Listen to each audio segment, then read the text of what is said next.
सभी को good morning. हम लोग पढ़ रहे हैं क्लास 6 से साइंस चैप्टर 9 जंतुओं में, और आज का ये टॉपिक है, अच्छा क्या बना हुआ ये फिश, ठीक है। Page number 104 part 19।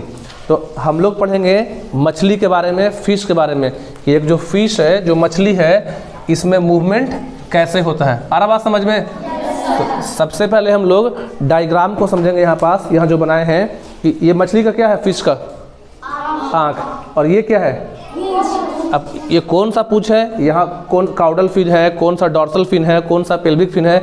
सबसे पहले डायग्राम को आपको बना के उसको लेबल करके समझाते हैं। देखिए, फिश में फिन का मतलब होता है पच या पंख। जैसे पक्षी में पंख होता है, वैसे मछली में भी पंख होता है, जिसको पच भी बोलते हैं। तो तीन अलग अलग टाइप है, 3-4। इस वाले फिन को बोलते हैं काउडल फिन। क्या बोलते हैं? यहाँ जो है डॉर्सल फिन, क्या है, और ये हो गया एनल फिन, यहाँ पेल्विक फिन, यहाँ पेक्टोरल फिन। अलग अलग तरह के मछली में पंख होते हैं। यहाँ पास जो पंख है इसका नाम है डॉर्सल फिन। क्या बोलेंगे? पीछे जो देखिए ये हिस्सा जो पूरा है टेल है, पूंछ है, ये मछली का हेड है। यहाँ से यहाँ तक बांटेंगे तो ये मछली का हो गया हेड, जिसमें आपको नॉस्ट्रिल्स है, गलफड़े होंगे, ओपरकुलम, आई आँख है, मतलब मछली का आँख। नॉस्ट्रिल मतलब नाक का छेद। जैसे हम लोग के पास नोज है ना, तो जिनके पास नाक नहीं होता है, मतलब तो नाक के बदले में जैसे पक्षी का नाक होता है, नहीं, तो मछली का भी नाक नहीं है, लेकिन सांस लेने के लिए या हवा को एक्सचेंज करने के लिए होल होता है, बोलते हैं नॉस्ट्रिल, मतलब नाक के छेद को, ठीक है। पक्षी भी नॉस्ट्रिल होता है। तो आँख और जो नॉस्ट्रिल है वो आ रहा है हेड में, सर में आ रहा है। ये जो पीछे का हिस्सा ये पूंछ है, आ रहा है समझ में?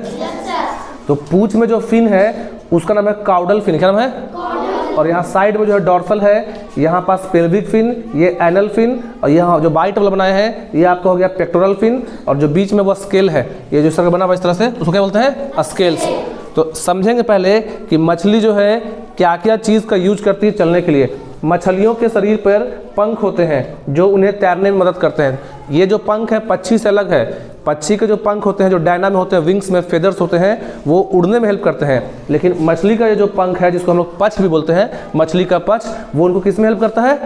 तैरने में। मछलियाँ अपनी पूंछ की मदद से तैरती हैं। ये जो पूंछ है मछली को तैरने में, मतलब एक मछली क्यों तैर पाती है, तो मछली के तैरने का पहला कारण है उनका पंख, जिसको पच भी बोलते हैं। देखिए बार बोल रहे हैं, पंख को क्या बोलते हैं? पच।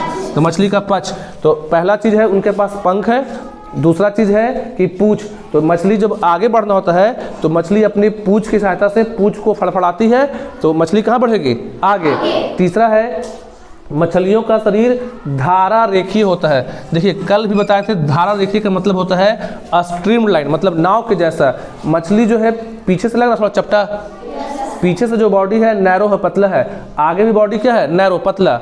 वैसा बॉडी जो आगे और पीछे होता है नैरो, पतला, और बीच में बॉडी क्या है? थोड़ा मोटा। तो जो शरीर बीच में मोटा हो और आगे पतला पीछे पतला हो, उसको बोलते हैं धारा रेखीय। इस तरह का जो डिज़ाइन होता है, इस तरह का जो शेप होता है, वो हवा में उड़ने में और पानी में तैरने में हेल्प करेगा। पक्षी का भी जो शरीर होता है, पक्षी का, हेलीकॉप्टर का, एरोप्लेन का, बर्ड्स का, नाव का, वो यही होता है। क्यों? क्योंकि जिनको पानी में तैरना है या जिनको हवा में, मान लो कि हवा में उड़ना है पक्षी को, तो इस तरह का जो शरीर होगा वो हवा से जो ड्रैग होता है, ठीक है, हवा से जो फोर्स होगा उसको कम करेगा। आप सिंपल समझिए कि इस डिज़ाइन का नाम क्या है? धारा रेखीय, जिसका इंग्लिश हो गया स्ट्रीम लाइन। क्या हो जाएगा? Stream line. ये शेप होता कैसे है? तो आगे क्या होगा? नैरो, पीछे भी क्या हुआ? जो बीच का पार्ट वो क्या है? ब्रॉड, चौड़ा है। ये डिज़ाइन आपको, अगर आप उड़ते हैं हवा में तो उड़ने में हेल्प करेगा, अगर आप पानी में तैरते हैं तो पानी में तैरने में हेल्प करेगा। अब पढ़ाते हैं बुक से। आप कागज़ की नाव बनाना जानते होंगे? कागज़ का नाव बनाते हैं? यदि नहीं जानते हैं तो अपने मित्रों से नाव बनाकर पानी में तैराइए। नाव पानी में तैरने लगती है। नाव के अग्रभाग, देखिए अग्र मतलब होता है अगला, फ्रंट पार्ट। जो नाव का अग्रभाग होगा, अग्र मतलब क्या होता है? अगला। तो नाव का अग्रभाग तथा पश्च भाग, पश्च मतलब पिछला भाग को गौर से देखिए, तो उसकी तुलना मछली से कीजिए। लगभग जैसा शरीर मछली का है वैसा ही किसका होता है? नाव का। आपको दोनों में कुछ समानताएं नजर आएगी। आ रहा समानता नजर? हाँ, दोनों में यही समानता है कि नाव का शरीर और मछली का शरीर दोनों कैसा है? धारा रेखीय। इंग्लिश में क्या बोलेंगे? Stream line. मछली के शरीर की यह आकृति उसे तैरने में मदद करती है। क्या पक्षियों का भी अगला तथा पिछला हिस्सा नुकीला होता है? हाँ, होता है। इस तरह मछली को तैरने तथा पक्षी को उड़ने के लिए ऐसी बनावट क्यों जरूरी है? शरीर की ऐसी आकृति धारा रेखीय आकृति कहलाती है। इसकी विशेष आकृति के कारण जल इधर उधर बहकर निकल जाता है और मछली जल में सरलता से तैर सकती है। सरलता का मतलब आसानी से। तो मछली का जो ये डिज़ाइन है, मछली के इस डिज़ाइन के चलते जब मछली आगे बढ़ेगी तो जो पानी है, क्या है? पानी साइड से निकल जाएगा और मछली को तैरने में क्या होगा? आसानी। अगर इस तरह का शेप मछली का नहीं होता तो मछली पानी में आराम से तैर पाती नहीं। मछली के शरीर के अगले तथा पिछले हिस्से के निचले भाग में पछ लगे होते हैं। नहीं लगा? पछ का ही इंग्लिश में लोग क्या बोल रहे हैं? फिन का हिंदी क्या हो गया? पछ। मतलब एक तरह का ये समझो कि पंखी है, पछ लगे होते हैं। उसकी पूंछ पर भी पछ लगे होते हैं। बताइए, हम पूंछ पे पछ लगाए कि नहीं लगाए हैं?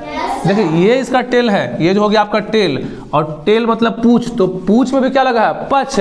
और उस पछ का स्पेशल नाम है काउडल फिन, काउडल पछ। कोई दिक्कत? मछली का कंकाल दृढ़ पेशियों से ढका रहता है। मछली के अंदर होता है कांटा, तो वही मछली का कंकाल है। और उस पर दृढ़ मतलब होता है मजबूत। क्या लगा? पेशी मतलब मसल्स। मछली का जो कंकाल है वो मछली के शरीर के अंदर होता है, आ रहा समझ में? और उस पे काफ़ी मजबूत, काफ़ी स्ट्रॉन्ग क्या होता है? मसल्स मतलब मांसपेशियाँ। मांसपेशियों के संकुचन तथा शीतलन से पछ के ऊपर नीचे तथा अगल बगल करती है तथा शरीर को थोड़ा तरंग गति देकर तैरने की दिशा में आगे बढ़ती है। समझिए, मांसपेशियों के संकुचन, जो अंदर का मसल्स है, मछली क्या करती है? कैसे मछली पानी में तैर पाती है? तो जो अपना मसल्स है उसको वो सिकोड़ती है, तो इसको बोलते हैं इंग्लिश में कॉन्ट्रैक्ट, हिंदी में बोलते हैं संकुचन। रोज समझा रही बात को। जैसे हम अपना फिंगर लिए, इसको मोड़ लिए, तो इसको हिंदी में क्या बोलेंगे? संकुचन। अगर इसको खोल देंगे तो हो गया शीतलन। तो मछली क्या करती है? अपने मसल्स को, अपने मांसपेशियों को पहले संकुचन करती है और फिर बाद में क्या करेगी? शीतलन। तो इससे क्या होता है? जो पछ होता है, जो अगल बगल का पछ है, वो पछ में मूवमेंट होता है, पछ में गति होता है, और इसी तरंग गति के चलते मछली पानी में कहाँ बढ़ जाती है? आगे। क्या आपने कभी ध्यान दिया है कि जो गोताखोर बोलते हैं डाइवर्स को, जो लोग जाते हैं नीचे पानी में तैरने, एक हो गया कि कुछ लोग सिंपली नहर में नहाते हैं, तालाब में। आप लोग भी अपने गांव में नहाते हैं तालाब में? नहाते हैं तो नहाइए, लेकिन सेफ्टी के साथ। मतलब जब नहाने जाते हैं तालाब में तो अपना अच्छे से ख्याल रखिए, ज़्यादा गहरे पानी में जाइए। लेकिन टीवी वगैरह में आप देखते होंगे कि जो डाइवर्स होते हैं, डाइवर्स के हिंदी में गोताखोर, तो जब जाते हैं डीप पानी में, गहरे पानी में नहाने के लिए, तो वो भी अपने पैर में कुछ बांध लेते हैं। पैर में क्या जैसा? मछली के पंख जैसा। इन पक्षों की तरह को फ्लिपर्स पहनते हैं। याद रखिएगा कि जो लोग डीप पानी में तैरने जाते हैं वो भी अपने हाथ पैर में कुछ बांधते हैं, उसको बोलते हैं फ्लिपर। क्या बोलते हैं? क्या बोलते हैं? तो फ्लिपर क्यों पहनते हैं? आधा फा लिखा, फ्लिपर क्यों पहनेंगे? तो फ्लिपर पहनते हैं जो उनको तैरने में क्या करते हैं? मदद करते हैं।